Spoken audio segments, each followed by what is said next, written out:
এই দেখেন লক্ষ লক্ষ টাকার ধান খায় ফেলা ইন্দুরে।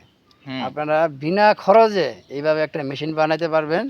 এই দেখেন কীভাবে বানাইতেছে, এটা আপনার চাষিদের জন্য উপকার। হ্যাঁ, আরও আপনার ভিডিওটা পুরোপূর্ণ দেখবেন, দেখলে বুঝতে পারবেন কিভাবে। হ্যাঁ, মানে এর ভিতরে ওইটা ঢুকলেই ইন্দুর আটকা পড়ে যাবো, আটকে পড়ে যাবো। এটা কাইটে দিব ইন্দুর ঢুকিয়া, তারপর এটা টান লাগবো, মানে একদম ফ্রি, ইন্দুর ফাঁস হয়ে যাবো। হ্যাঁ, আপনারা একদম বিনা খরচে এরকম কল বানাবেন আর খেতে খেতে দিবেন। 1 মণ ধানের দাম হইল 1200 টাকা। তাহলে এরকম এই দিনে কয়টা বানান যায় এরকম কল? দিনে অনেকটি বানান যায়, মানে বেচলে তো ব্যবসা হইতো এটা। হ্যাঁ,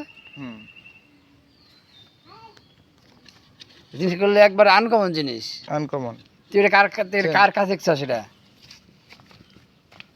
হ্যাঁ দা, কার কাছে শিখছ? এটা ওষুধ দাদার কাছে। দাদার কাছে। চাউল দিলাম, ইন্দুর যাবো চাউল খাইতে। ভিডিওটা যদি ভালো লাগে বেশি বেশি শেয়ার করবেন, আর মানুষকে দেখার জন্য শেয়ার করবেন বেশি বেশি।